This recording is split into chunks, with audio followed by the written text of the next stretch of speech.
Hard sports all plays.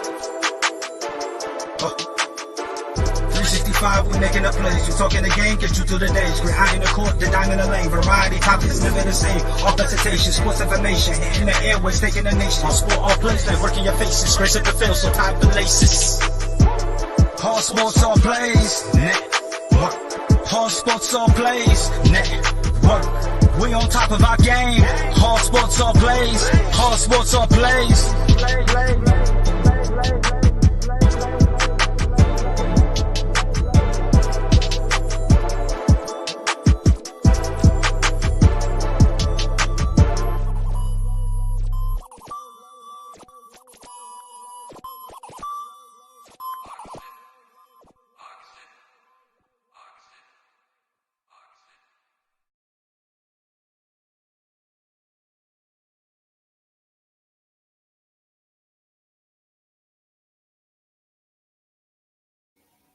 Wow. What a game. Crazy. Did not expect that. But before we talk about that, let's get right in and welcome everyone to another episode of the ASAP Football Frenzy. I'm here today with the Angry Degenerate and Doug Rush. How are the both of you guys doing? I'm doing great, man. That game was a dumpster fire, but I'm doing great. I don't know if you guys can hear me. I'm in the I'm in the NFC East. I'm in the NFC East basement. You know, with my 2% chance of winning the division in the playoffs as the Giant fan. So, you know, I'm instead of looking forward to the playoffs, I'm looking forward to a first round pick in the draft. So fantastic in September. Hey, I mean, you never know. I mean, I don't want to add insult to the injury. I guess okay. Is the word. Well, I'm from Jersey. I'm from Jersey. I can take it. It's okay. You can throw all the salt in my wounds. But not a single 0-2 team that started off 0-2 made the playoffs last year. Yeah, we're 0-3, so it's okay. Yeah. But there was 1 year the Giants were 0-2 and won the Super Bowl. So. Yeah. In 2015, they were 0-2. 2015, they were 0-2 and made the playoffs. So, I mean, it's still possible. We're 0-3. We do not have a pass rush. Unless Michael Strahan, Justin Tuck, and Osi Umenyiora are coming back and putting on their uniforms, that ain't happening. You also don't have a quarterback. Anyway. I agree. Let's go ahead and rewind a little bit and talk about Carolina versus Houston. Starting off with that first, just touching that a little bit briefly. It was close to a point. In the first half, it was 7-6. You know, pretty simple. Sam Darnold, who threw a touchdown, and Davis Mills, the guy that's starting for quarterback for Houston, had played his first start. So I kind of expected it because it was his first start. So I expected that close game at the point because nobody has film on him. So I expected that. But going into that second quarter, it was just, there was no way Houston can come back from it wasn't anywhere near Cowboys-Eagles, but there's no way Houston could come back from what happened in the second half.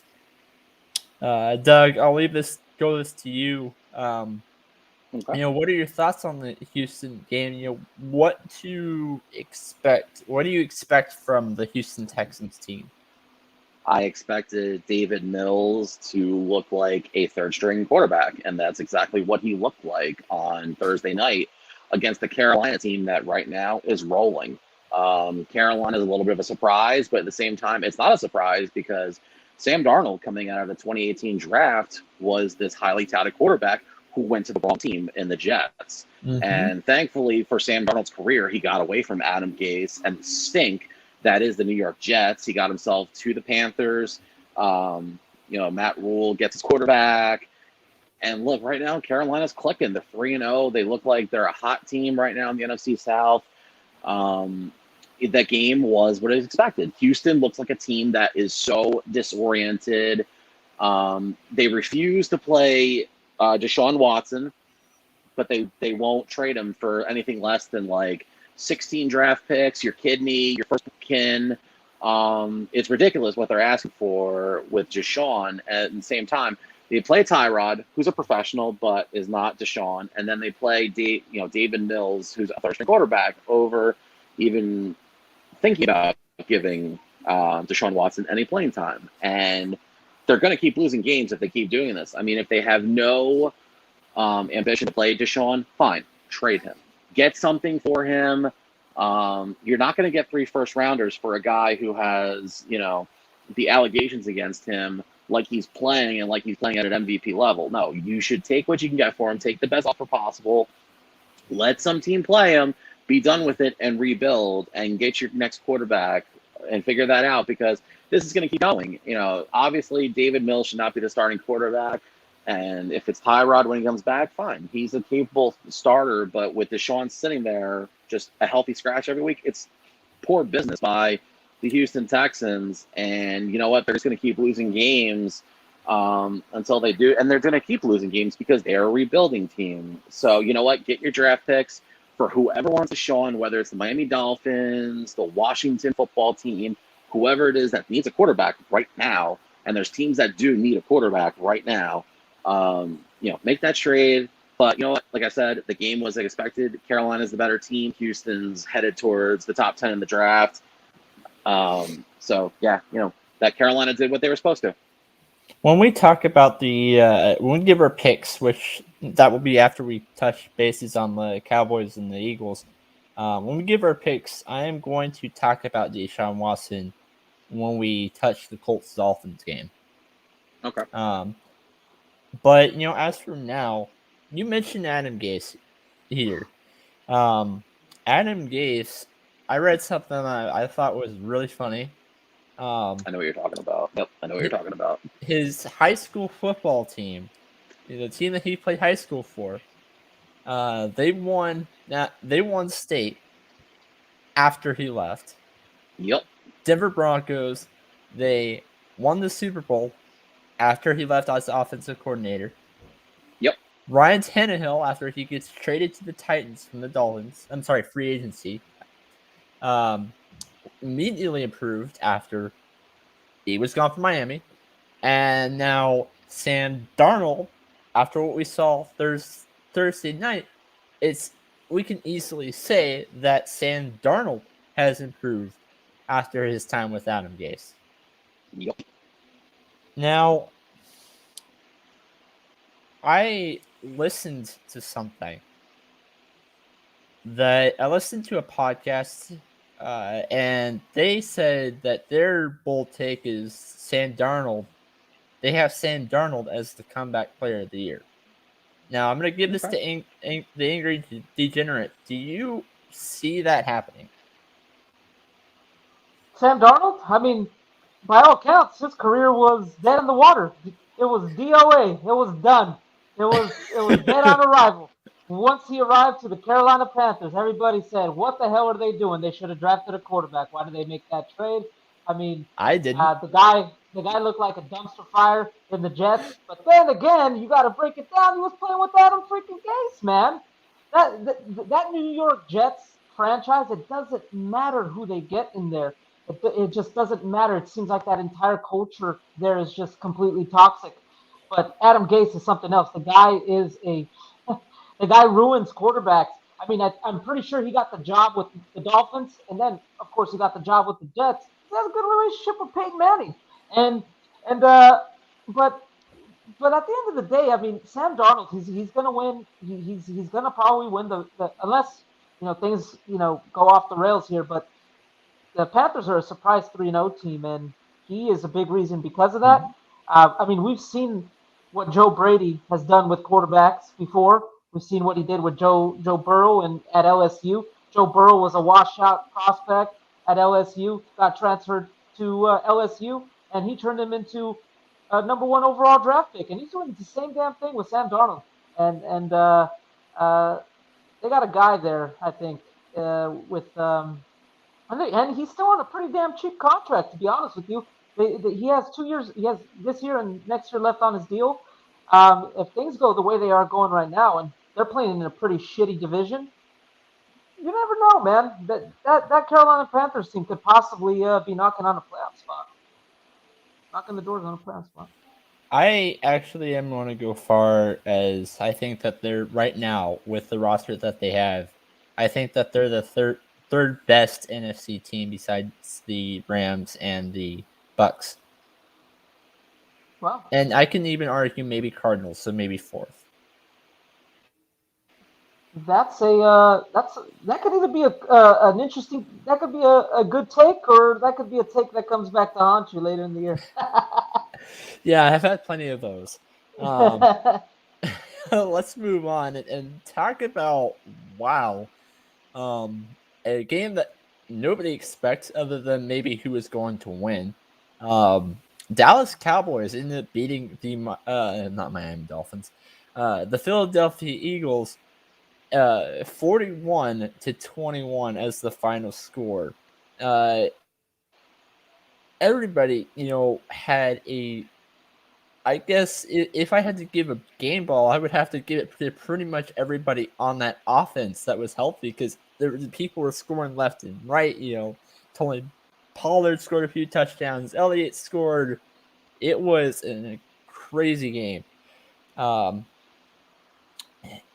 Now with this game, their next opponent is the Carolina Panthers, so that is going to be a fun one to watch. But I feel like the Philadelphia Eagles defense was not as good as advertised coming into this game, especially allowing the Cowboys. I mean, I get it. Cowboys have a great, offense with two solid running backs in the backfield. Dak Prescott starting at quarterback. I do think 2 out of the 3 wide receivers were hurt out of this game, though, with the exception of CeeDee Lamb. Cooper played. Okay, then I was wrong then. However, though,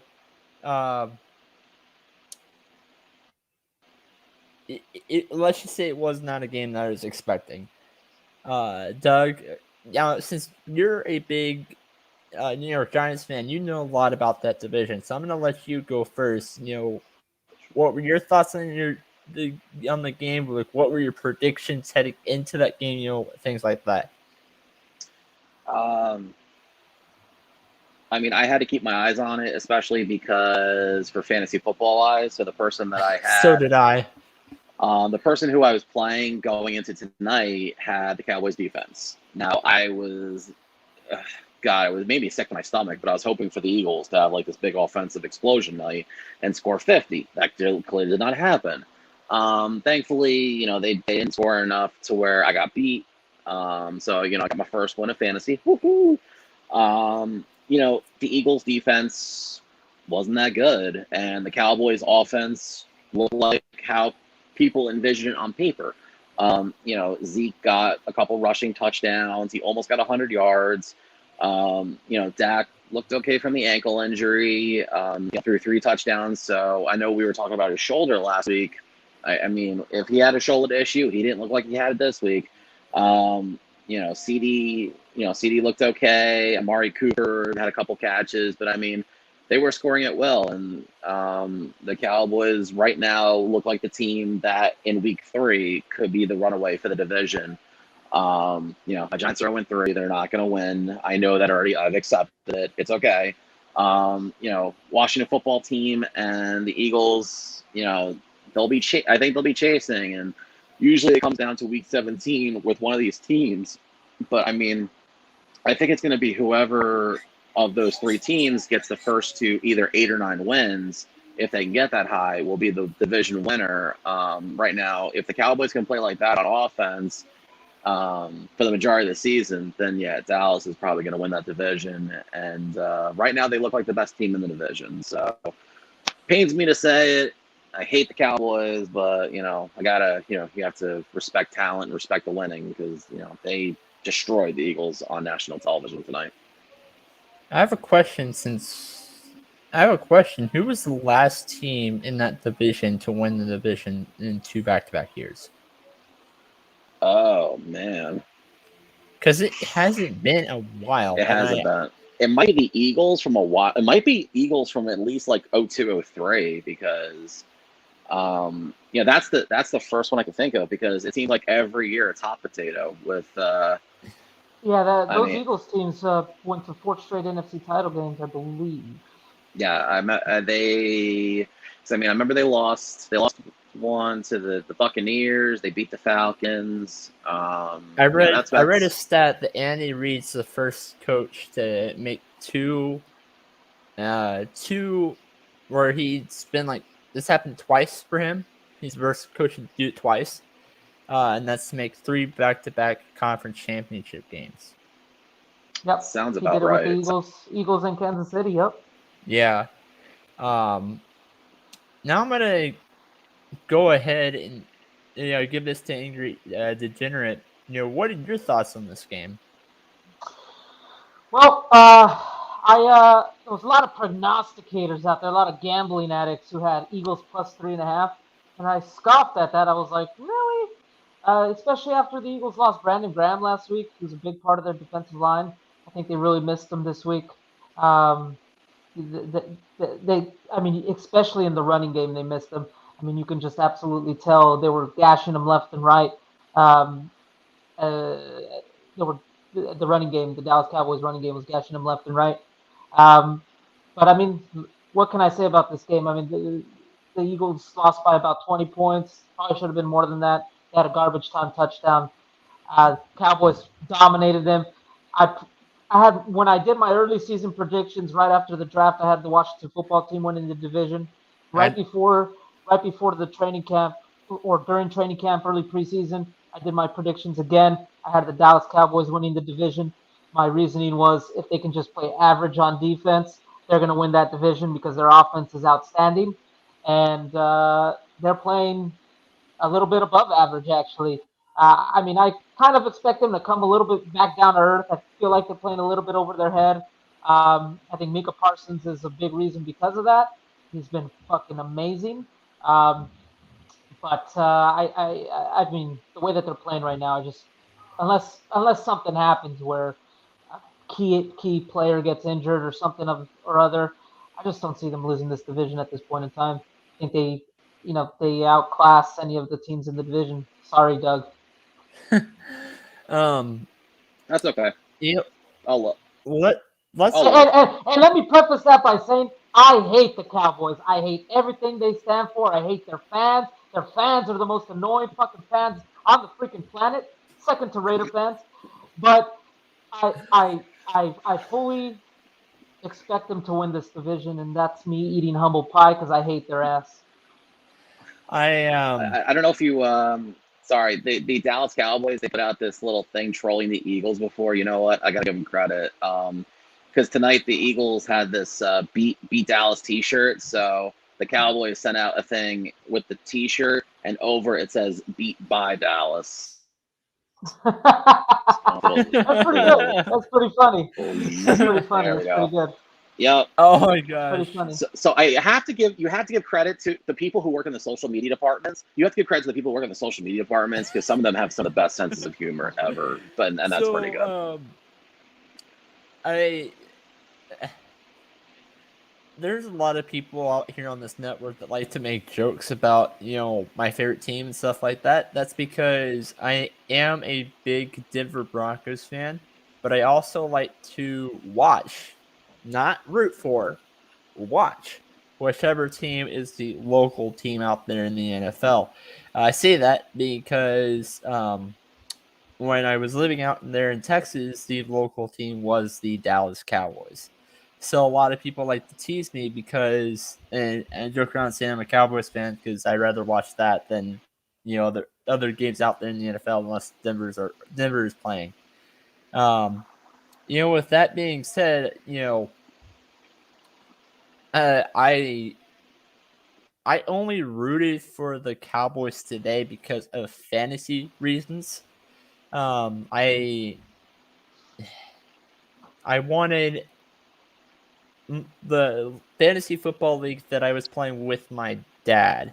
The team that him and I share, Jalen Hurts is the starting quarterback on the other roster. So even though Jalen Hurts,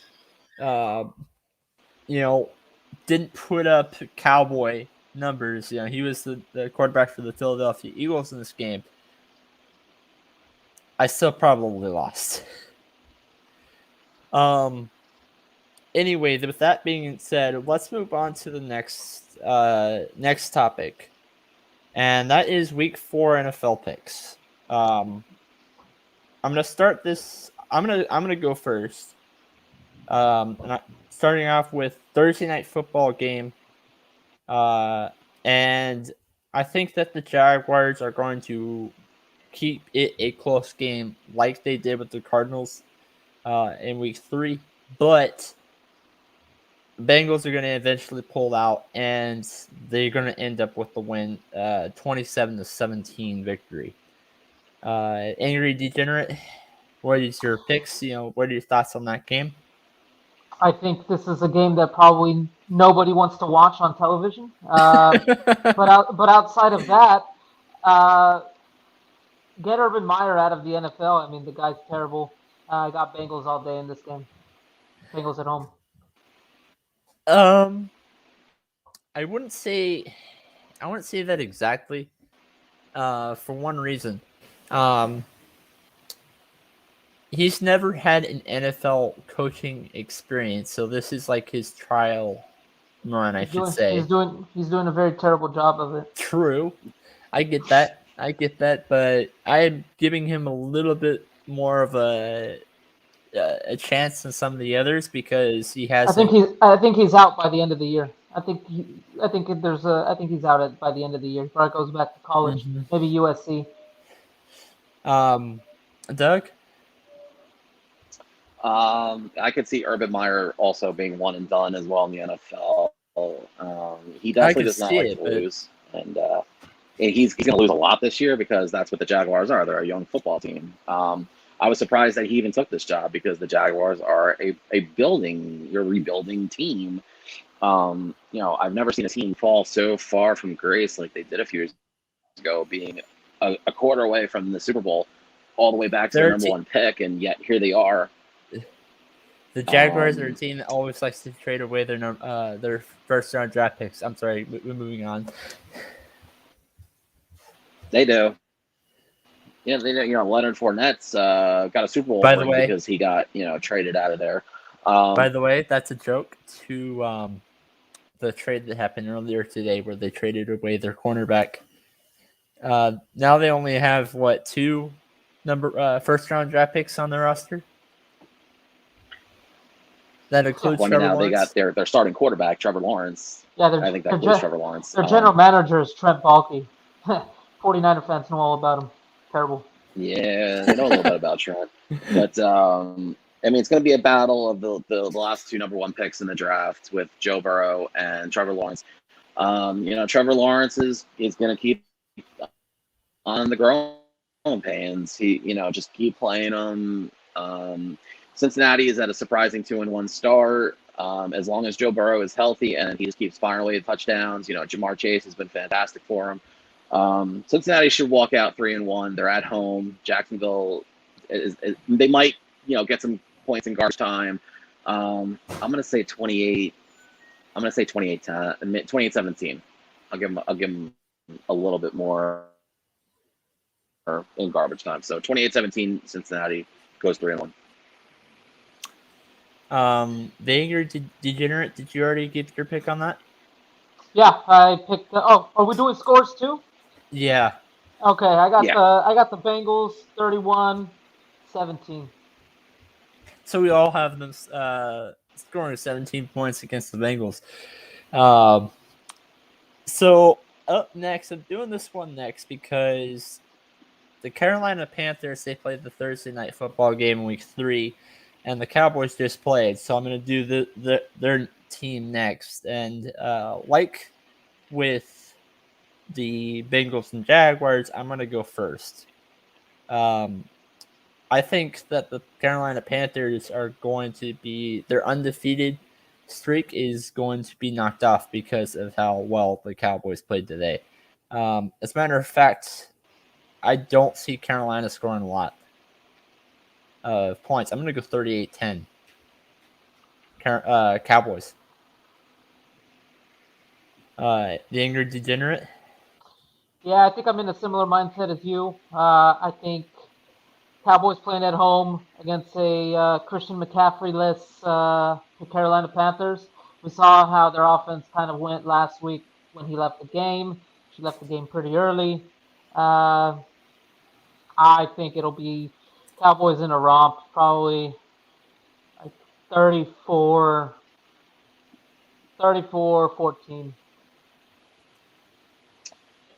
Doug? I'm just trying to see if Christian McCaffrey. I don't know if they've given any updates yet. I mean, my head, my heart are warring here because I hate the Cowboys. I want the Panthers to win. I want Sam Darnold to embarrass the Cowboys. But if Christian McCaffrey, who I feel is the second best running back in the NFL right now, isn't playing, that drastically changes everything for Carolina because, I mean, the success of Sam Darnold has helped a lot with, having Christian McCaffrey out there. And if he's not playing, that's a huge detriment to that Panthers offense. So if he's not playing, unfortunately, I think Cowboys win like 31-14. Yeah, the reports are that McCaffrey is expected to miss a couple weeks, but not go on IR.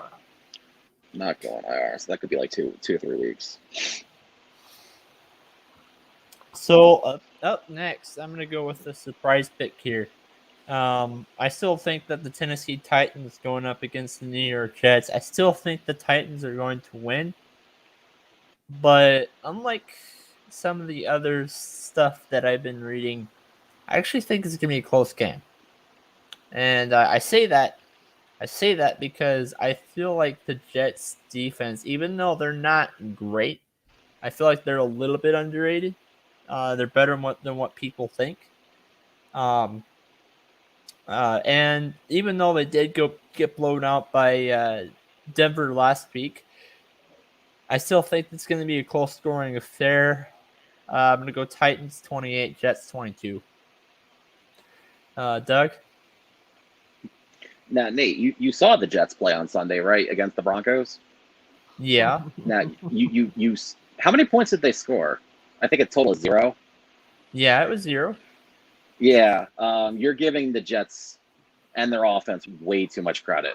The Jets, unfortunately, have to go against probably the best running back in the NFL, in Derrick Henry. The Jets are terrible. The Jets, okay. I mean, you're going to bet the Jets. The Titans are 2-1. The Titans Jets are 2-1, yes, but I don't have a lot of faith in their defense, though. They're facing the Jets. I get it. It's the Jets. Yeah, the Jets who couldn't put up a single point against the Broncos. I mean, at least the Giants got 13 points against the Broncos. I like the Broncos have a better defense than the Titans, though. Okay, but it is the Jets. Jets are terrible. Like, right now the Jets are slated to pick number 2 in the draft. That's for a reason. The Jets are miles away from looking like a mid-level team. They're terrible. Even though it's at MetLife Stadium, that just means people can get out sooner to go home and watch, all the other games. Yeah, I mean, the Jets are not a good football team. Zach Wilson got drafted to the wrong team. I like Robert Saleh as a head coach. It's just he took the Jet job, and it's ugly right now, and the Jets aren't going to be any better. I would say Tennessee is probably. I mean, it might be a low scoring game, but I'm going to say 23-6 Tennessee. Up next, actually. Oh, Angry didn't pick the Jets. Yeah, Angry. Yeah. So I have similar thoughts to Doug here. The Jets are terrible. I think it's going to be like 36, 30-6, 30-7. Maybe they get a touchdown in there, maybe miss an extra point, who knows. But I have the Jet in my predictions. I have the Jets pegged at like 2-3 wins on the season. Still at that. I thought the one saving grace that they needed in this season is to ensure that they had a starting quarterback of the future and make sure that their quarterback actually, looks good. Well, he doesn't look very good at the moment. Yeah. If they go into this year with questions at quarterback yet again, it's going to set your franchise back. And I do like Robert Saleh. I do think they got the right guy for the job. And I actually kind of do like their GM, Joe Douglas. But I don't know if Zach Wilson was that pick at number 2. And it always made me laugh that that it was always going to be Zach Wilson at number 2. It just was very odd. They weren't budging off of that. And thus far, I mean, this doesn't look good. It just doesn't look good there with the Jets. I mean, he has Corey Davis to throw to, but really, look at their running back room, look at their offense. It's fucking pathetic. And I just 30-7. But Titans will demolish the Jets even without AJ Brown. Up next is the Kansas City Chiefs versus the Philadelphia Eagles.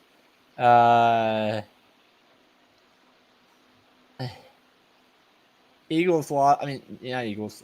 Chiefs lost the last 2 games. I don't understand if the Philadelphia Eagles, like I said before the show started, if the Eagles had not given up as many points as they had, like cut that in the 2/3, maybe like score 10 or Cowboys score like 10 or 17, then I would have picked the upset here and given the wins to the Eagles.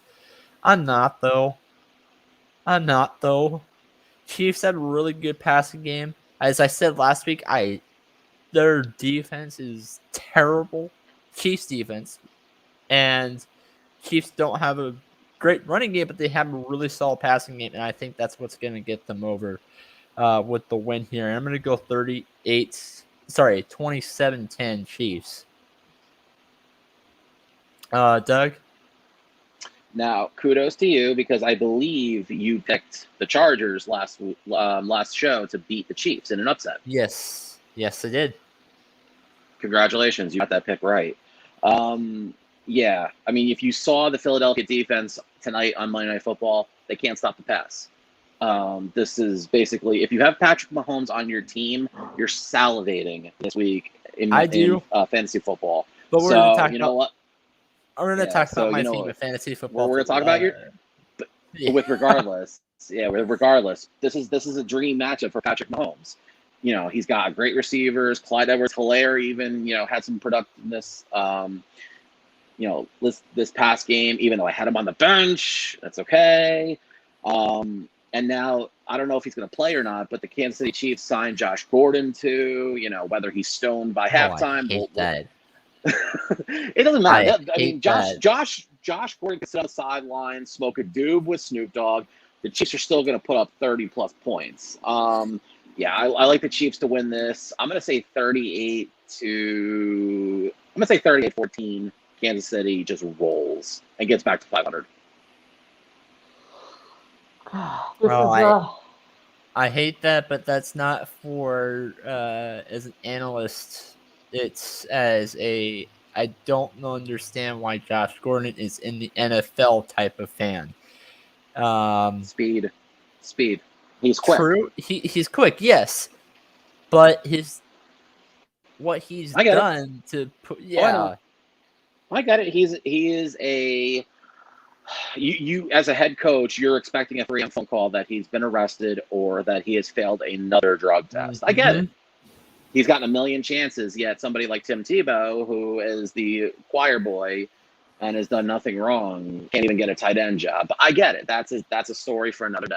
I get it. The Angry Degenerate, what are your thoughts on the Chiefs Eagles?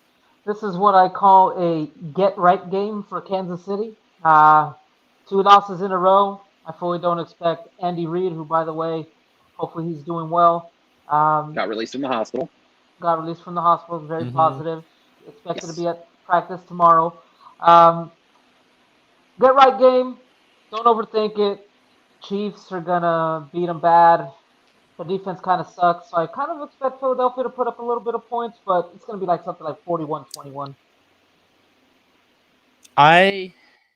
Doug, I'm going to give you the big screen. Okay. Because you probably know what we're going to be talking about next. Oh, my Giants. Yes. All right. Hold on. Oh, look at Giants that. versus Falcons, and now the Giants in the Saints game. Oh, all right. So the Giants are going to New Orleans, where I can't remember the last time they've beaten New Orleans in New Orleans. The Giants, who couldn't figure out how to muster up points on a day where they retired perhaps one of their greatest icons of all time in Eli Manning. They retired his jersey at halftime, and yet they managed to put up 14 points against a Falcon team who gave up over 40 the week before. This is not a good matchup for the Giants, who just lost their middle linebacker, Blake Martinez, to a season-ending ACL injury. The Giants you could barely figure out how to rush the quarterback. This is not a good way for the Giants to go into week 4. The Saints are 2-1, and Jameis is playing decent enough. It's not Drew Brees, but the Saints are competing, and it's unfortunately the Giants are going 0-4, and I know it. I've already prepared myself. This potentially could be a blowout. I could see like 48-20. It's getting ugly here in Jersey. Both the football teams stink. It's a race of who might get the first win between the two. The Giants are it's not good. And I said before on social media, they might not see a win till November if they're lucky. Yeah, I probably say 48-20. Saints are just going to roll. This is getting ugly real quick here in Jersey. So I'm a little bit nicer than you are. Other than who's going to win. I still think Saints are going to win this game. It's okay. But it's okay. My scoring prediction on this is 35-28. You're being too nice to the Giants. Yeah. You're being too nice. It's okay. I mean, I get it. I don't trust the Saints passing game too much, which is why I don't think that they're going to put 40 on him. But they do have Alvin Kamara in the backfield. So if he was gone, who knows? I would have. It would definitely be a lot less. But Alvin Kamara's there, and he's probably going to get the only 5 touchdowns in the game. The only 5, yeah. I mean, the last time they played it was in Jersey too. Kamara embarrassed them. It was 33-18. I mean, we could be looking at another performance like that. So I'm just saying.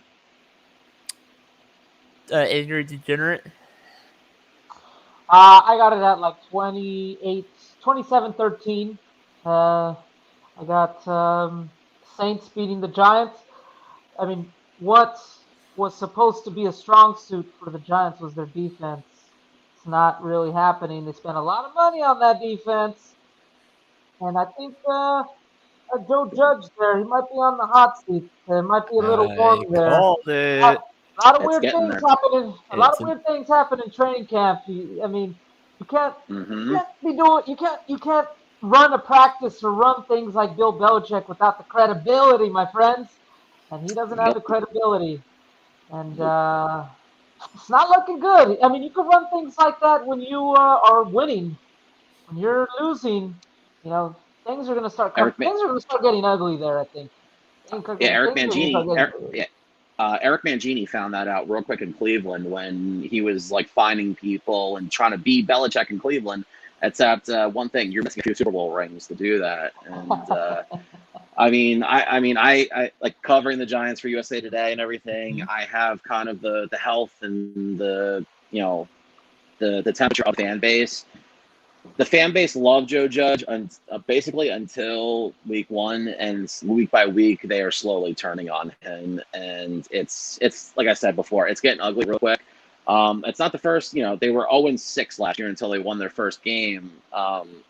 If they go 0-8, 0-9, like I think they might, it's going to be bad here in Jersey. And I mean, the last 2 coaches that the Giants had, Pat Shurmur went 2 years. Ben McAdoo didn't even get to week 15. He was gone. It could be another 2 and done here in Jersey, and don't. And there goes Gettleman. And there goes Gettleman as well.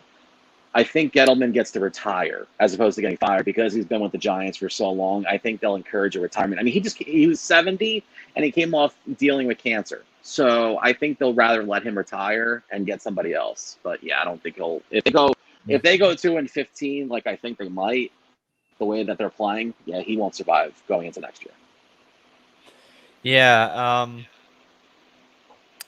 Let's go on to the next game, and I'm just gonna say this right here. The more and more I think about this, I really don't think the blame to put on for last year was quarterback. The issue was not quarterback for Mr. Trubisky. I get that. I get that they didn't have, great success and everything, but their biggest problem for the Chicago Bears was the coaching staff, Matt Nagy. He needs to go.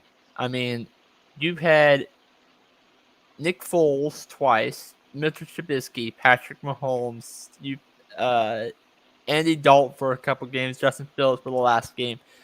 You've had so much. And they pretty much are all the same.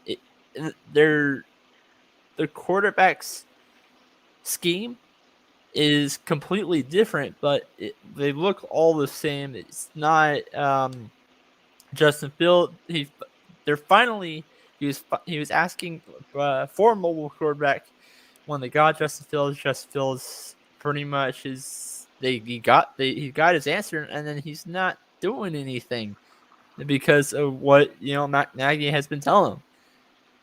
I think he needs to go. I agree. I think I'm forgetting his name. Chicago Bears GM Ryan Pace. Ryan Pace. Pace. Yeah. I don't think he needs to get fired, but I think he needs to get demoted to a scout. I think he needs to go too. I don't think he needs to get. Yeah, I think he'll get fired too. I think they would clean house if. I think if it like the way that. I think Nagy would get canned first, and then I think Pace would get canned after the year. But I don't know. We'll see. I say he gets demoted to a scout because he has gotten really he hasn't had much success. He didn't do well on the coaching staff other than getting Vic Fangio as their defensive coordinator. And he's had really good pieces out there on the defensive side of the ball. He has made good moves, but I think really having Matt Nagy there, I don't think he should be the GM there for very long. With that being said, this week they play the Lions. I don't care who's starting at quarterback. Yes, I read a report today about Matt Nagy's considering all 3 of those quarterbacks as starter. I don't care who's starting at quarterback. I still feel like they're going to beat the Lions. But I came up with 3 scoring predictions because they have not confirmed who's going to be the quarterback yet. If Nick Foles is starting, I'm going to go 24-21 over the Lions. If Andy Dalton is starting, I'm going 28-21. If Justin Fields is starting, I'm going to go 34-31. It really wouldn't matter anyways. The Angry Degenerate, I'm going to give it to you first. Yeah, I have an upset special here. I think Detroit will win this game. I think Detroit will win this game. Motor City Dan Campbell will come out. His team will come out firing. I think they'll win a close one, something like 20-17, further putting Matt Nagy and Ryan Pace in purgatory. I mean, you just look at that team.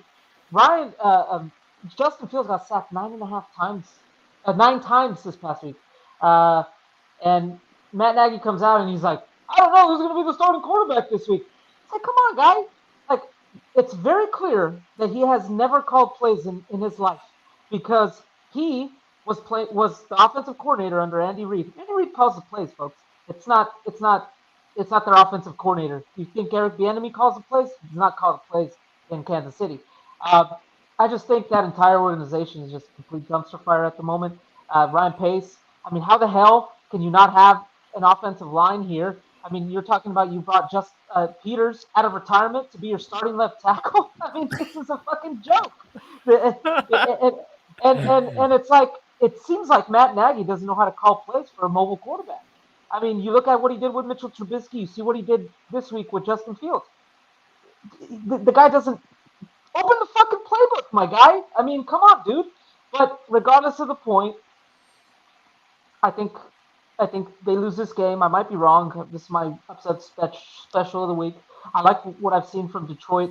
They have heart. It's a team that has heart. They're very talent efficient, but I think they're taking on the personality of their head coach, and they're staying in games. I mean, maybe they didn't stay in the first game against the Niners. Kind of some fluky things happened, but 2017 Detroit.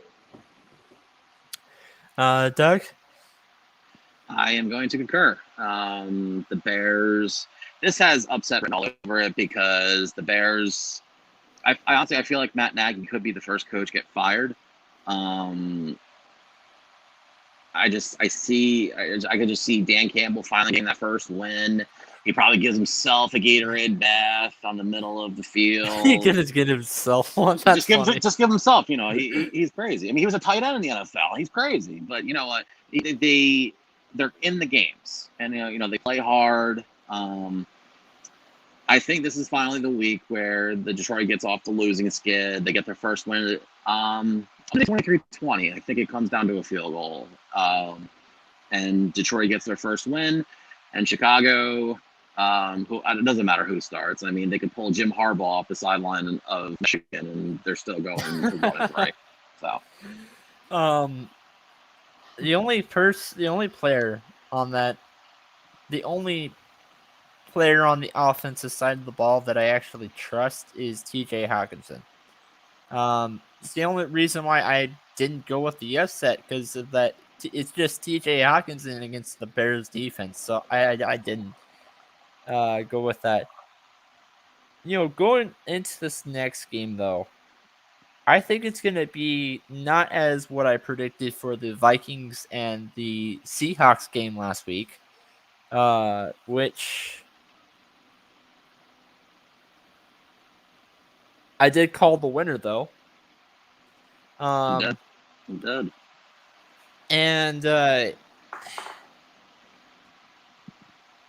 so anyway, they go up against Cleveland Browns. Cleveland Browns have been huge, very huge on that running game. Vikings have very good slot receiver and two good, very good. They have Adam Thielen, Justin Jefferson. And, so I think this game is going to go in the Browns' favor.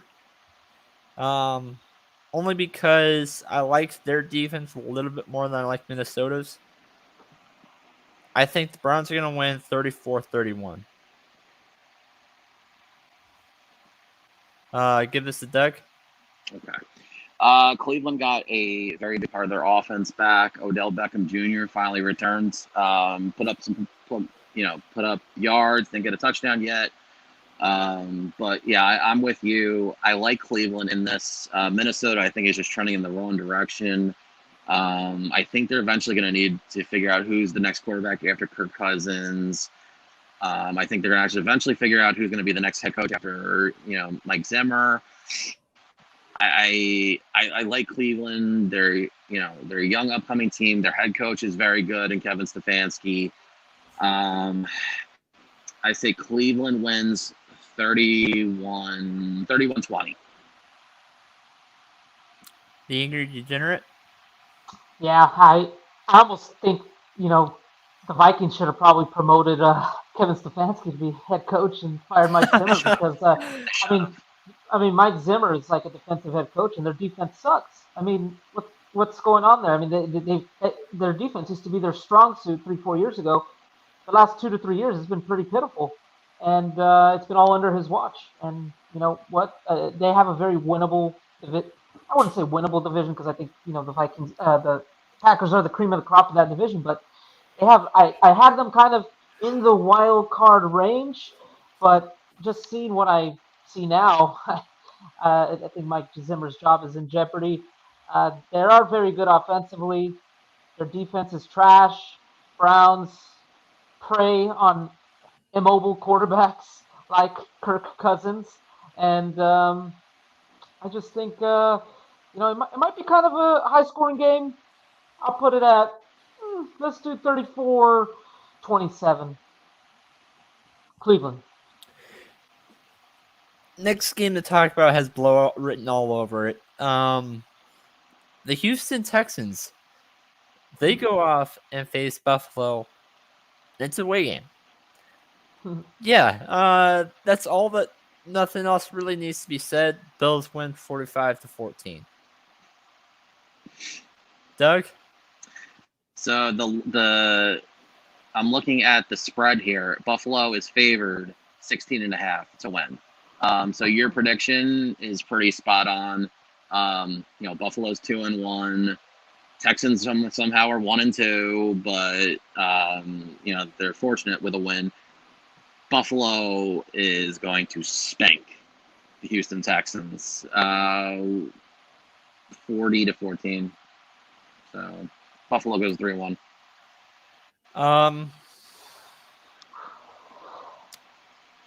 Yeah, I was actually 2 weeks in. I was actually kind of impressed with the Texans. I was like, man, they're staying in games. I was fully expecting them to get kind of beat up, staying in games. I think a lot of that was attributed to Tyrod Taylor. I think quite possibly the most unluckiest quarterback on the face of the planet. I mean, unluckiest and underrated. Yeah, he got replaced in Cleveland. He got replaced at Buffalo. Especially what happened with him in the Chargers. What happened with him with the Chargers, and then he went on IR now with Houston. I mean, the guy's just really unlucky.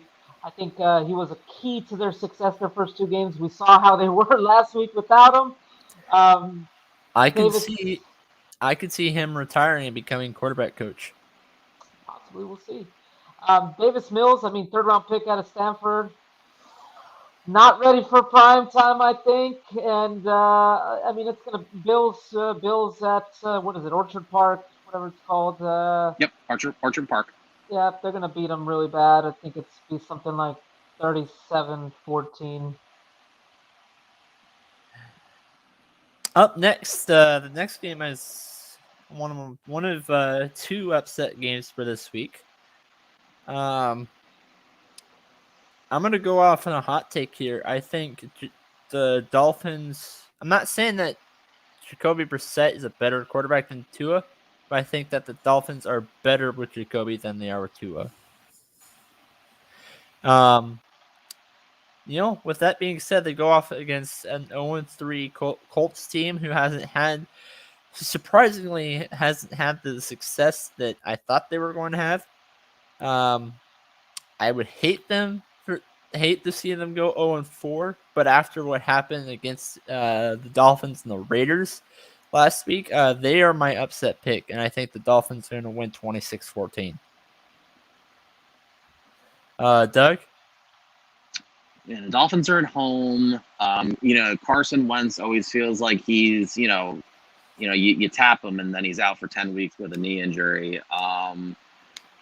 The Dolphins, depending on who starts, I still think they're going to win. They're at home. They get to 2-2. The Colts, They're not in a good state of their franchise right now.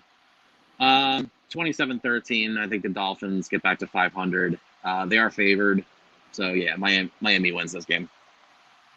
I gave Doug the big screen here, so I'll do the same thing for you because you were a 49ers fan, right? Well, first let me give my pick on the. Oh yeah, Dolphins that's true. here. That's true. Let him get a pick in.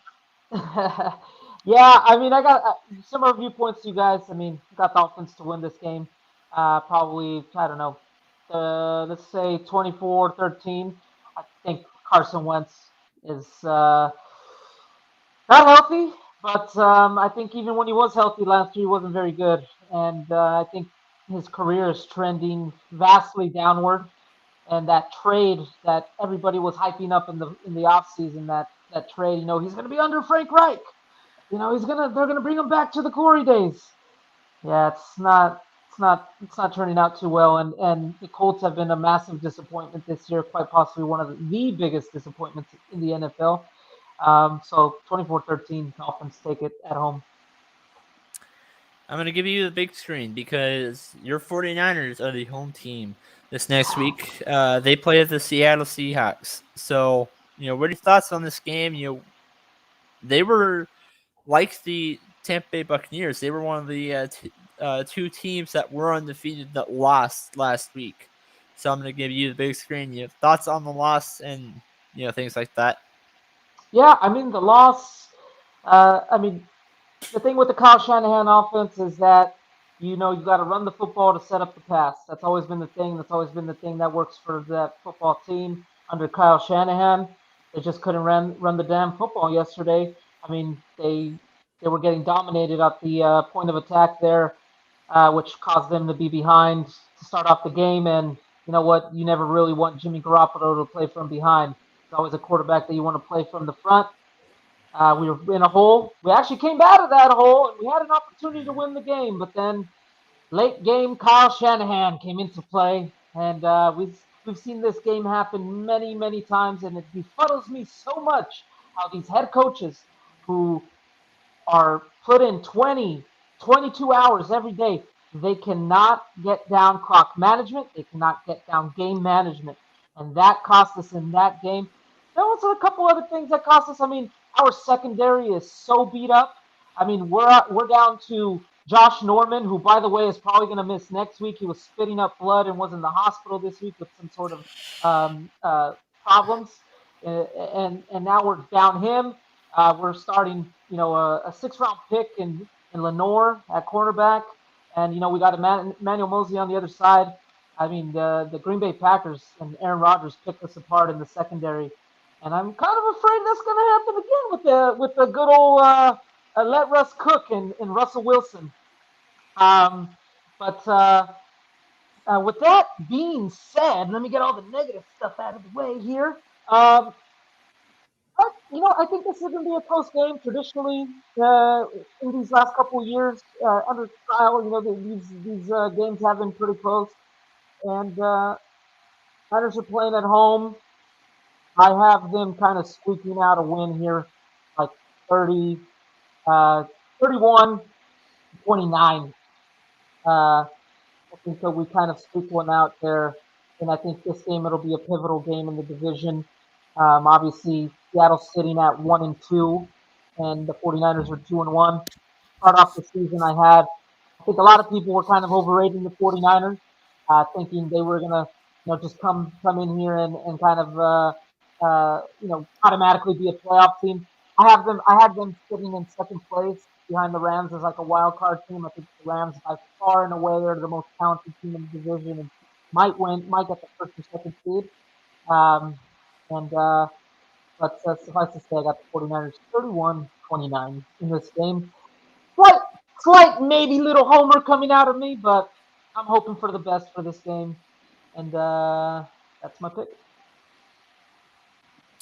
I'm going to go next on this one. I actually think that the 49ers are going to win this game. I really like what Seattle has going on in their offense, but other than one thing, you do have Tyler Lockett. I mean, you do have two really good wide receivers, but I feel like they are. If you put them on another team, I feel like they're a great number 2 and not really a number 1 wide receiver.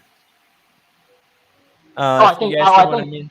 I think DK Metcalf is the number 1 wide receiver in a lot of teams in the NFL. A lot of teams, yes, but like if you put him on, say, the Chiefs, no. Packers, no. I wouldn't put him. I would put him maybe over the Jets or a lot of these teams that are lacking one. I mean, you just named 2 teams. There's 32 teams in the NFL. True. I think he's a number 1 on a lot of teams. I'd say probably half, if not more than half of the teams in the NFL is number 1. And so now going on the opposite side of the ball, Seattle has not been good as advertised on their defense. Not at all. They can't defend the pass. They cannot do that. They signed a safety to a multi-year contract, big deal. He's a glorified freaking linebacker. Expect this game to be heavy on the. Expect this to be a heavy game on the passing game. I'm gonna go 27-17 in favor of 49ers. Doug, I'm gonna leave this to go to you. So Russell Wilson is my fantasy starting quarterback. And so far he's been phenomenal for me. I mean, Russ has been getting me points every week, and a team that the Seahawks used to be built on the run. Well, when they had beast mode and everything, now it seems like they're a team that is built on passing. Mm-hmm. I was surprised that they lost to the Vikings. I thought Seattle was better than this.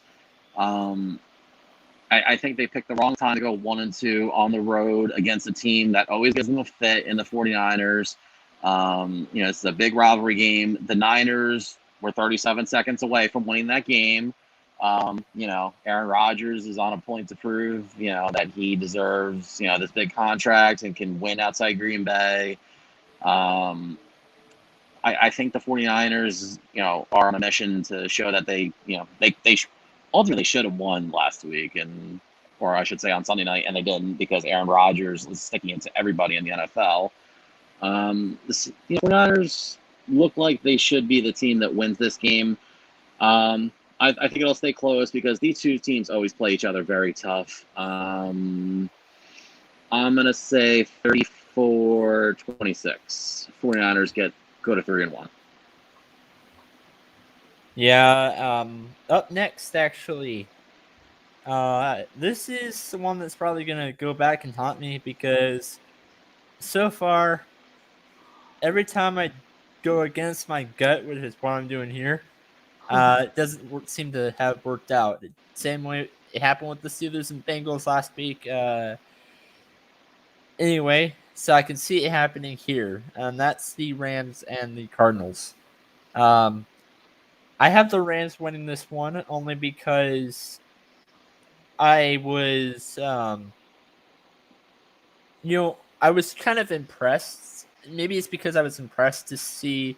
I thought this was going to be a closer game than what it actually was against the Tampa Bay Buccaneers last week. I thought it was going to be like a 1-point, 2-point difference. If that was the case, I would have gone with my gut and say Cardinals, but I'm not doing it only because I have really liked what they did against the Bucs last week.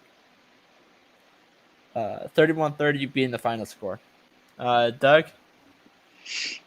The Rams right now look like they're one of the best teams in the NFL. They had the Super Bowl champion Buccaneers come into their building, and they weren't scared by Brady and company. They took the best shots at Brady, and they just kept pouring on. The Rams right now look like they could be the best team in the NFC, and I think they will win this battle of the 2-3-0 teams. It's amazing what a world of difference a different quarterback does for you. Matthew Stafford right now looks like he's on a whole nother level. Just looks. I mean, Matthew Stafford always had talent. It's the talent that goes around you, and he's got a world of talent. You know, Deshaun Jackson looks like he found the fountain of youth. Yeah, I think the Rams win this big. I'm going to say 37-24. The Rams go to 4-0. Angry Degenerate? Yeah, I think, I think despite the fact that the Cardinals, you look at the box score and you're like, the Jacksonville Jaguars, they didn't put up many points. I think they put up 19 points, 20 points, whatever the hell it was, and they had that return off of a missed field goal. But let's be honest, Cardinals defense is not very good, and I think the Rams Matthew Stafford, they're gonna pick them apart. They're gonna pick apart that secondary. I think Matthew Stafford, a lot of people forget how good he was because he was in Detroit, that dumpster fire that is Detroit, and Sean McVay under Jared Goff made the playoffs and a Super Bowl every damn year that he's been a head coach in the league. And then suddenly he gets Matthew Stafford. Yeah, Rams are going to beat him in a blowout. I think it's going to be kind of like I think it'll be like a 37-27 type game. And they go to 4-0. Cardinals go to 3-1, and that division gets very competitive. I am counting my picks from last week. And as of week 3, I actually went 12-4. That's a big improvement over my week 2 record, which was 8-8. It happens. So week 4, continuing on. Next up is actually the Pittsburgh Steelers. They play the Green Bay Packers. Might be a little bit nice on the Steelers after what we saw last week against the Cincinnati Bengals, where they couldn't come up with anything. I still have the Packers in a win, but it's a 1-point deficit. Only because I think this is going to be a very defensive battle between both those teams. You still have Aaron Rodgers, which is a plus. And you still have, I think they have a better receiving core in Green Bay, a better running back, but I still feel like it's going to be a battle of defenses. And I'm going to go 24-23 in favor of the Packers. Doug? I think, unfortunately, in Pittsburgh, we're seeing the end of Ben Roethlisberger. I think age is finally catching up to him. He'll be a Hall of Fame quarterback, but you can't beat Father Time, and they're 1-2.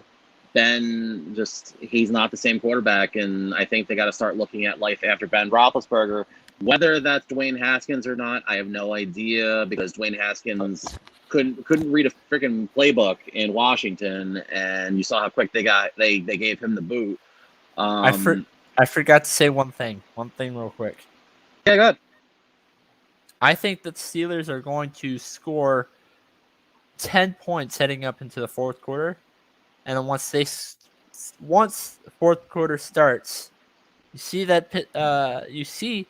that Cincinnati has. You see that the Steelers are struggling in all this. So I think they're going to start Dwayne Haskins and come up, and it goes down to a field goal and a missed field goal. No, I'm kidding about the missed field goal part, but I do think it's going to come up short. The comeback is going to come up short. Okay.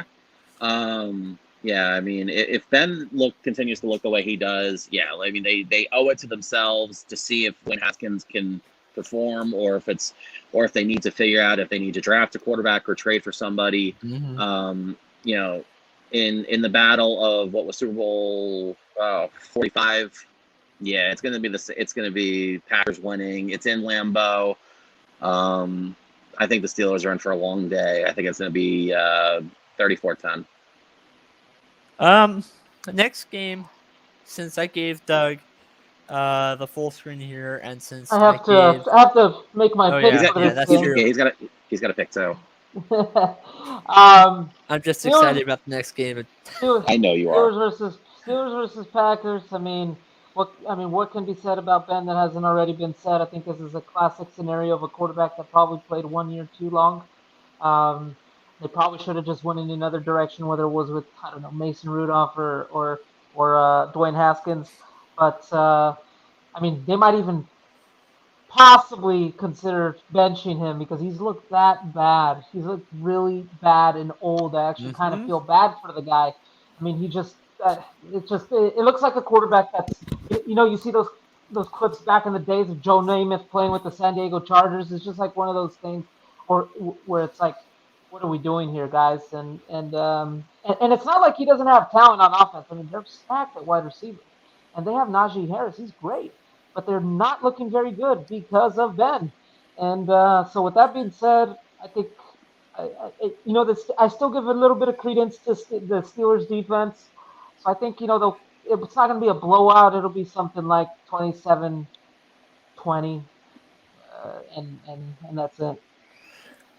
Packers. I'm gonna give myself the big screen. Give yourself a big screen. You deserve it. Come on. So, Denver Broncos is 3-0. They go off and play the Baltimore Ravens, who are 2-1, and Ravens are hurt, especially at the run game. They going into the season, I think they had 3-4 running backs that ended up getting hurt. Before they even played their game against Baltimore. Even before they played their game against the Las Vegas Raiders. Then they go off. They upset the Chiefs. Nobody expected that. And what happened week 3? Oh yeah. They were 50 at the very, very last second of their game against the Detroit Lions, out of all teams. They were very close to losing that game 17-16. But Justin Tucker broke the record of the longest field goal. I wanted to actually pull something real quick. I'm going to give the click on the share screen of this last game. Skip to this 1 second. Chrome tab, NFL. All right. Lamar Jackson. His rushing yards, they were good. He put up 58. But they aren't Lamar Jackson normal running yards, and they did it against the Detroit Lions defense that sucked. I expected more out of him because it's what we've been getting out of him. So going up against my team, the Denver Broncos, which we had Saquon Barkley average 2.6 yards per carry against us, and James Robinson did 4.8 against us yards per carry. I want to see if we can actually stop the run. That's what I want to see out of this game because the passing game, that's not going to work out. Denver's defense is just that powerful. This is why I'm probably gonna go full. This is probably just a full-on homer statement, but I have the Denver upsetting Baltimore here, 28-14. Okay, I'll be nice. 28-21 because I do think that Lamar is going to get a couple of touchdowns. I'm going to give this to the Angry Degenerate because you said on some of the Sports Corner shows that you covered a lot about the AFC West. So, see what your thoughts on it. Well, I mean, the Oakland Raiders used to be in my backyard. Now they're the Las Vegas Raiders. So I kept in touch with the AFC West just to be a fly on the wall to be able to I can talk shit to Raider fans and be accurate when talking shit. So I mean, one of my big misses this year was I did not like the move to Teddy Bridgewater. I thought they should have went with Drew Lock. He's proven me wrong thus far. Same. But I mean, looking at the Broncos lost Hamler. They're out. They for the year. Out for the remainder of the season. Judy's out until the Browns game.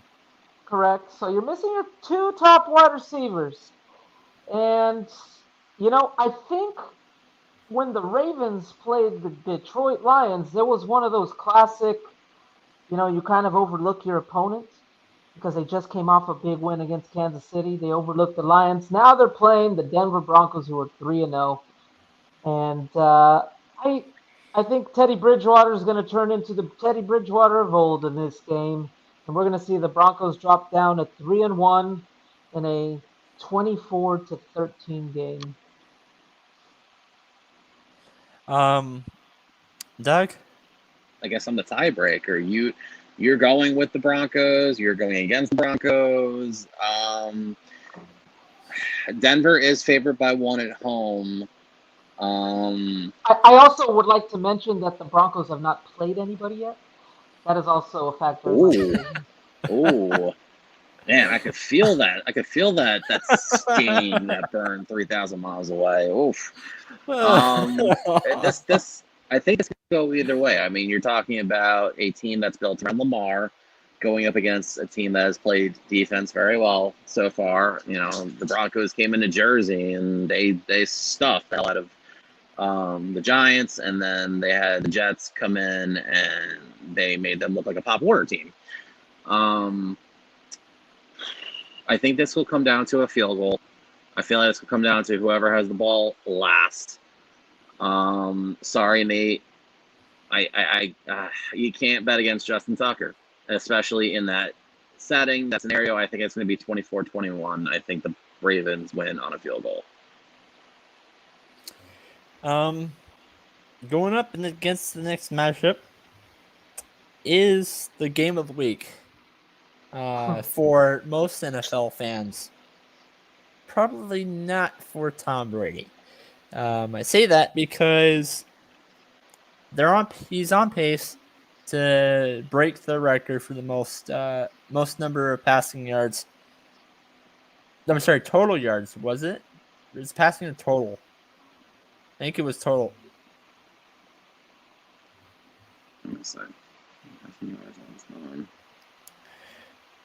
Going up against his former team that he's played with, not to mention Gronk has played with the Patriots as well. I think it's going to be a blowout for Tampa. Now, I know a couple of people, especially Lennon, who was on the show last week. He's a big Patriots fan who thought this was going to be an upset for him. I don't. And I think it's going to be a big blowout. How about Bucks 49, Patriots 10? Ooh. Yes, I said it. Bucks Okay. 49, Patriots 10. Angry Degenerate, what are your thoughts on that? Well, my first thought is those terrible promos that they were doing in Sunday Night Football. It's just like, what are they doing here? It's like they're doing like Adele, this Hello song, and it's like, what? Are you kidding? Even Al Michaels and Chris Collins were like, what the fuck are we doing here, guys? But I mean, those promos were so ridiculous. They didn't even talk about any of the players. It was just Coach and Brady, nothing else. So it was like, does anybody give a shit about Nelson Aguilar or James White or the fact that they got Kendrick Bourne? I was like, fuck them players, man. It's all about Bill. Which, I mean, it was those things. I was like, what the fuck am I watching? But suffice to say, I think it'll be a lot closer than people think. I think if anyone is a master strategist, it is Bill Belichick, and he is going to do anything, and he is an egomaniac, and he does not want to get beat by Tom Brady. But I just think the Buccaneers, who obviously they got beat by the Rams, but the Rams are a very talented football team.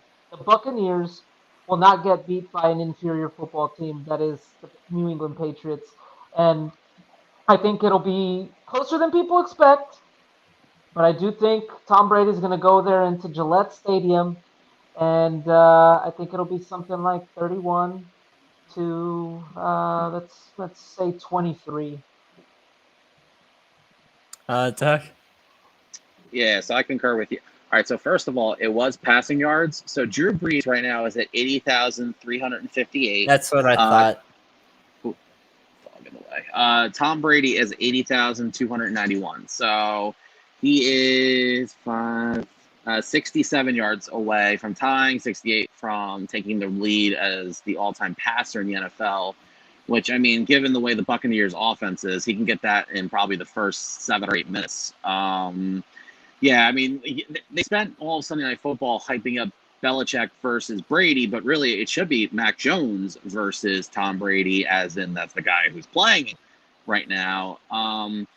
School's in session. Mac Jones is going to learn that, you know, the GOAT has come back into GOAT land, and the Buccaneer offense can put up 35, 40 points easily without trying, and they're not facing Aaron Donald and that pass rush like they did in Los Angeles. They're facing a very not so Belichickian-like defense of the Patriots. 42-17 Buccaneers easily roll in the Belichick versus Brady matchup, but really it's Mac Jones versus Tom Brady, and Brady gets the win here.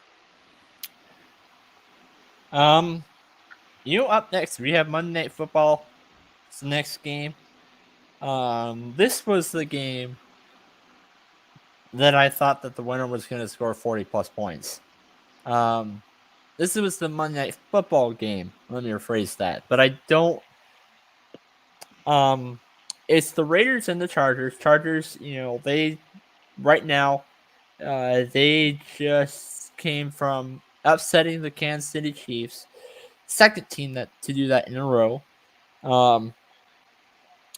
They go off and they play the visiting Las Vegas Raiders, who beat the Ravens, who beat the Chiefs. And now I know, I get it. It's,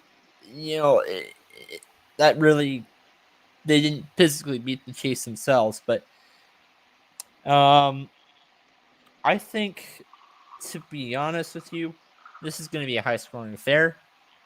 I'm going to go 44 Las Vegas Raiders, 30 Chargers. Doug? I mean, we're talking about, I didn't think the Raiders would start out 3-0. They've been a surprise so far, 3-0. And the Chargers are 2-1. It's surprising to see that the Chiefs are in last place of the division, considering they've been the AFC representative, the last couple of years. Justin Herbert is, that offense goes through him. I know they're favored 3.5 at home. For some reason, I see the Raiders pulling it out. 37-34, Raiders win on a field goal. I'm gonna go over my overall record real quick is for picks, and then we're gonna move on to fantasy. I still have to go. Yeah. He's got to pick too. I got to pick too, man. And you're also missing a game. We didn't pick Washington versus Atlanta. That's true. Oh. Which, we could either skip that game. but Raiders versus Chargers. I think I'm going to go against both of you guys. I think I think this is where the Raiders take their first loss. I think the Los Angeles Chargers are very unlucky to not be 3-0 at the moment. They should have probably beat the Cowboys, but they did they did LA Chargers things, meaning it's just an organization that just can't seem to get out of their way in terms of clock management, coaching decisions, timeouts, piss poor penalties.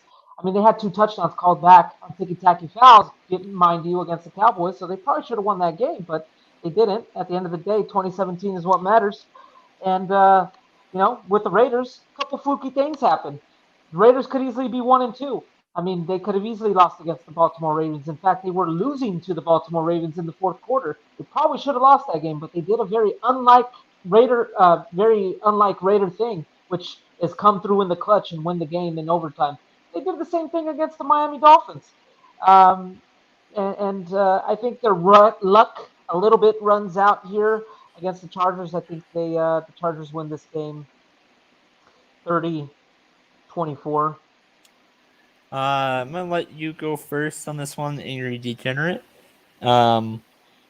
Washington football team, they go off and they play the Atlanta Falcons.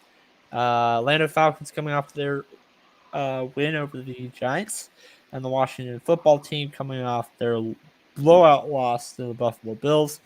Who do you have? Man, this is kind of a little bit of a tough game to analyze here because Washington looked really bad last week. They looked really did. bad. But they looked. I mean, I just don't know what to make of Tyler Heineke at the moment. I mean, he's a guy that, I think maybe teams will start, as they get tape on him and all that stuff, they'll start catching up to what he's doing. Falcons, like I said, I don't know what to make about them either because they beat a very bad New York Giants team. And Matt Ryan and that entire team just looks like obviously a team that's rebuilding, kind of not rebuilding. Kyle Pitts, the most hyped prospect, has done absolutely nothing. I think this guy has been like one of the most hyped prospects I've heard in the last couple of years, and he's done absolutely nothing. I wouldn't have him on my fantasy team. This game's a toss-up for me. I'm not going to watch this game. 2017 Falcons. Doug, I'm going to let you go first on this. Second? Yeah. A game that we forgot about until the end. It feels like, everybody else is forgetting about this on the schedule. I feel like because it's at home, I'm inclined to pick the Falcons. Kyle Pitts was basically a ghost until the fourth quarter. He did come up with a couple of big catches at the end of the game because, the Giants are good at making people who are underwhelming very good. So I'm going to say Atlanta wins this game 23-20. I'm going to go with Falcons as well, only because there's two pieces on the Falcons team that I really, really like. And there's not really much that I care about for the Washington football team. And those two pieces that I huge fan of are Calvin Ridley and Kyle Pitts. I'm going to go with the Falcons 24-17 final score. Now, as I brought up my picks, my overall record last week, which was 19-13 with the 8-8 record not doing so well, week 3 comes into play. I am now 30-18. So hopefully going on to week 4 that I don't get close to that 500 range. I don't want to be at that 500 range. And now the next topic, we'll talk a little bit about it briefly, because we're kind of running out of time. But I'm going to give a quick update on the fantasy stuff. So pulling that up real quick. I have to laugh again because the exact same thing that Landon did in week 1, which was forget to set their roster. It wasn't Landon, but it happened again at week 3. Yeah. Well, not copy the clipboard. Hold on. Share screen. Okay.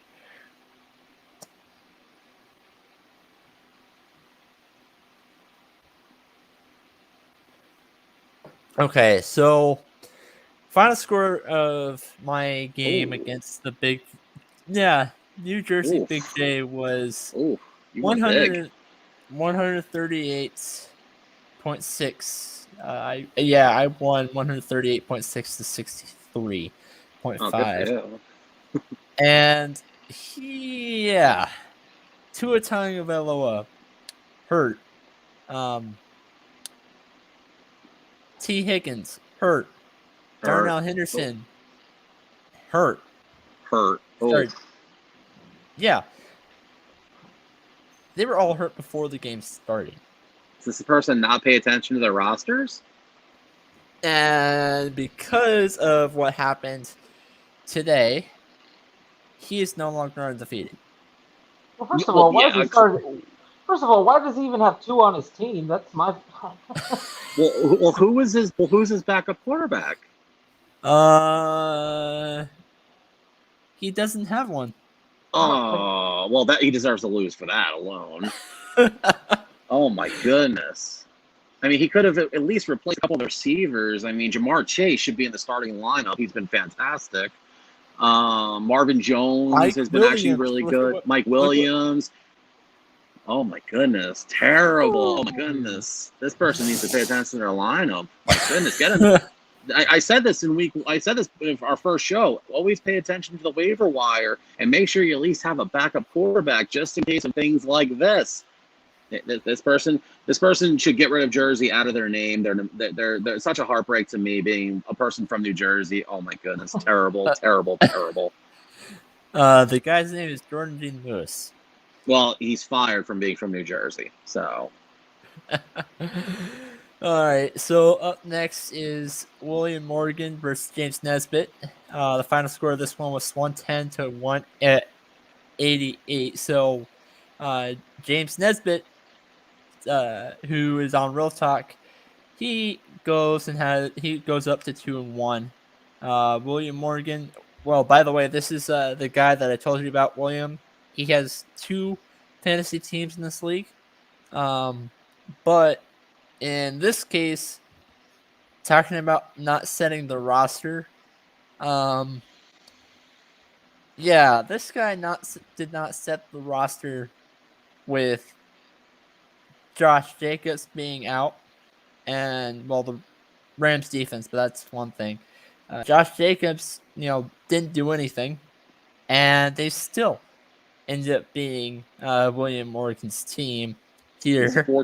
He's fortunate that. Yes, very fortunate. Very fortunate. I mean, Robert Tonyan didn't do anything. I mean, just looking here. I mean, oh man, Roethlisberger didn't do much. It didn't really. It just looks like he didn't really matter who he had on his team. It just seems like the other guy was going to win no matter what. So yeah.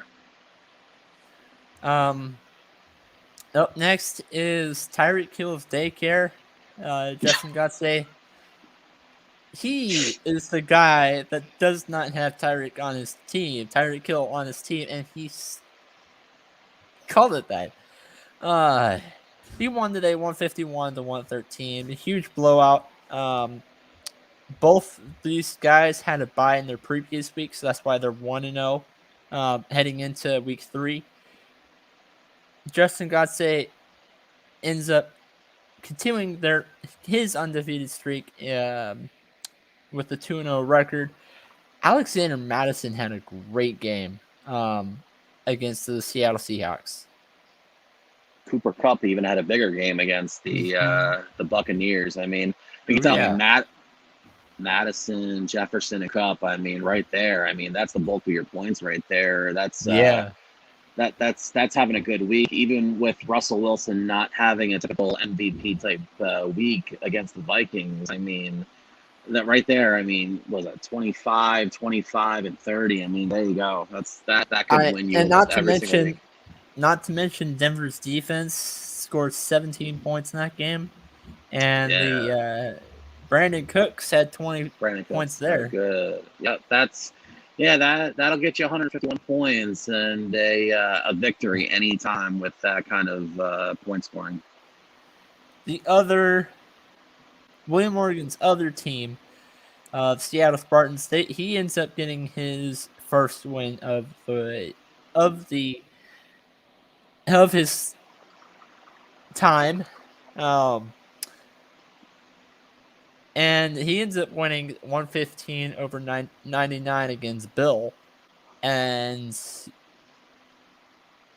this was the guy that basically traded away their best players from their team that sucks the most to the team that does not, and trading away some of their worst players. Basically, pulled off two trades that were people were considering Seattle Spartans robbing William Morgan's other team.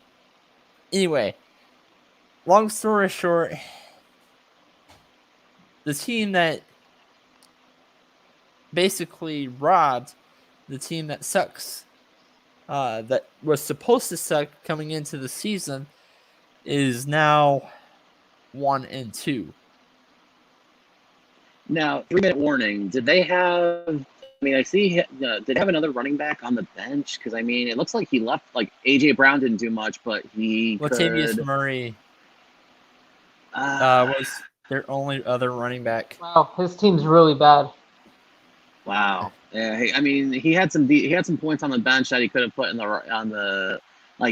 his tight end. He could have had Gerald Everett over Kyle Pitts, but I mean, you're not going to start.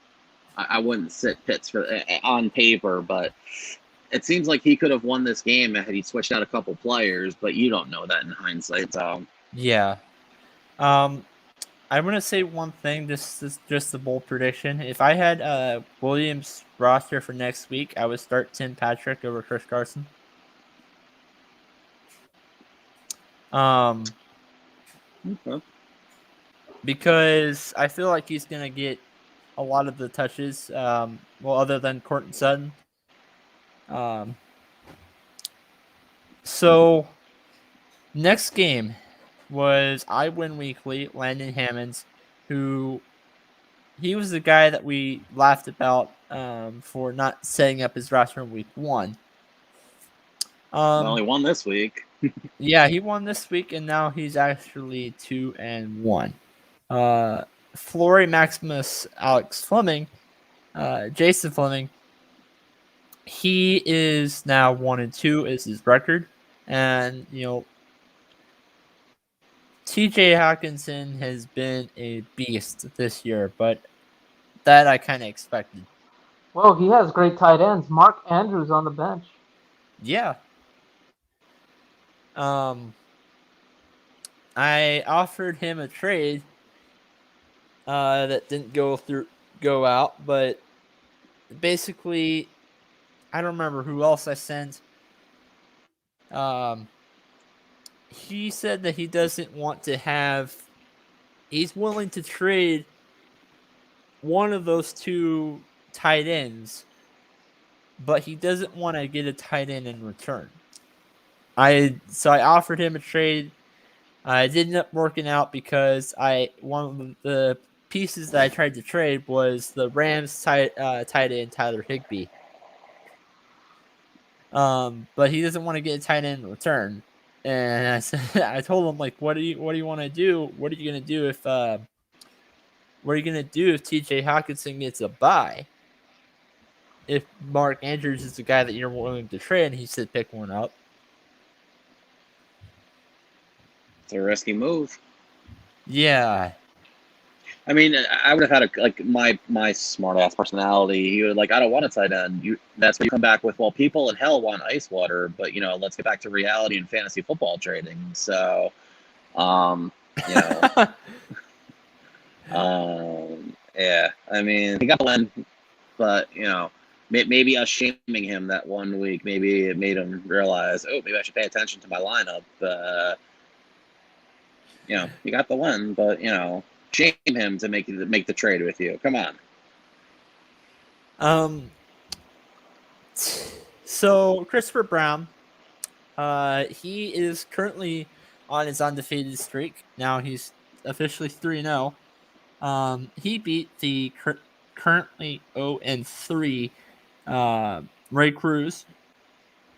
The score is 123-107, and McCaffrey did not have as great as a game as I expected.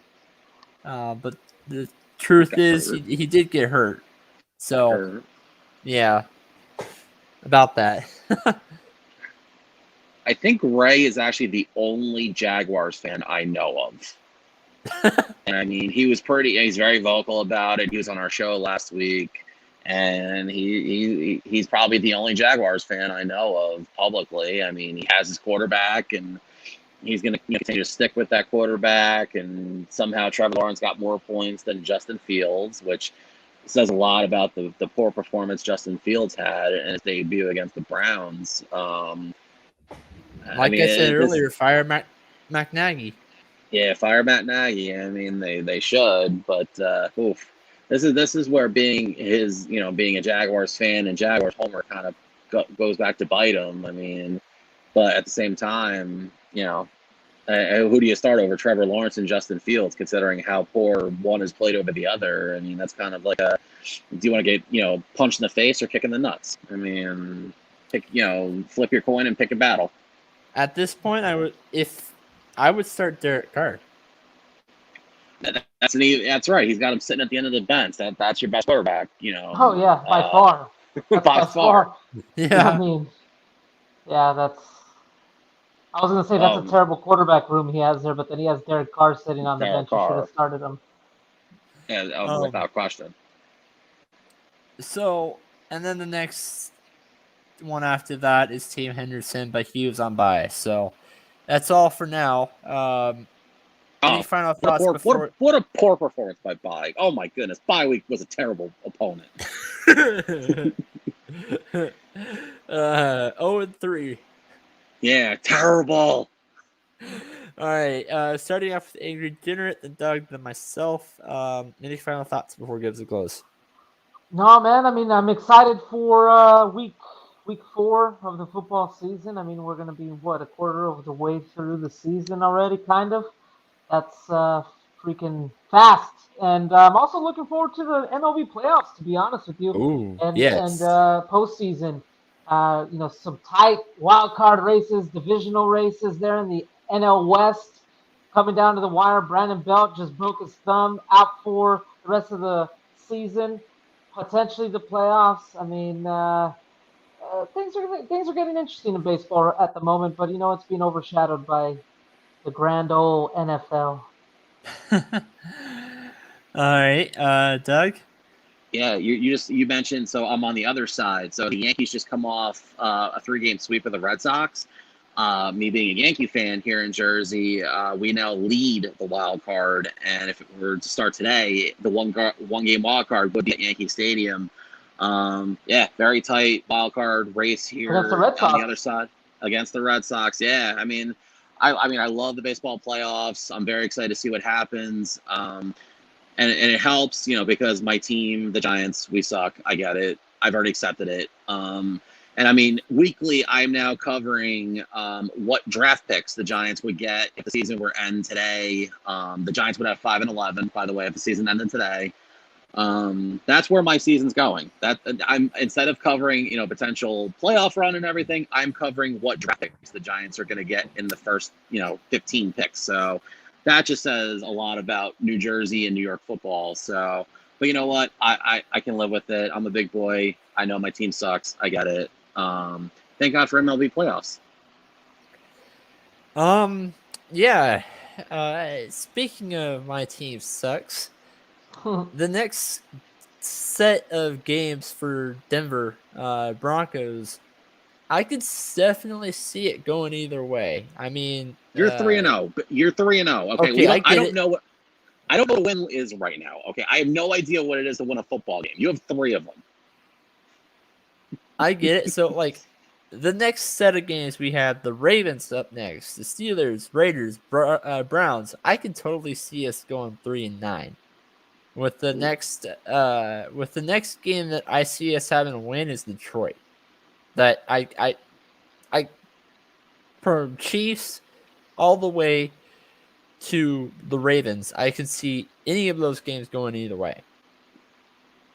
But the Lions is that one game, the next game that I see it. There's no way I can see the Broncos losing that. Okay. Just focus on the Ravens right now. Just focus on the Ravens. Who knows? You might go 4-0. You might be 4-0 by the time we're talking next week. Who knows? Heck, I actually see us going 5-0. There you go. There you go. This has been Nate the Great, Angry Degenerate, and Doug Rush signing out. We'll see you guys next week. See you guys. Oh, wrong one.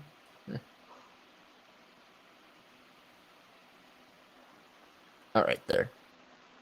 Whole sports, all plays. Yeah. Whole sports, all plays. Whole sports, all plays.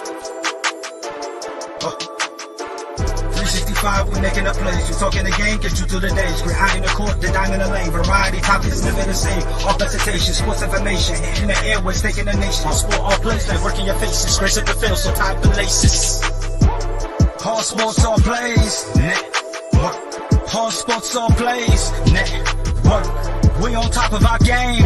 All sports, all plays. All sports, all plays.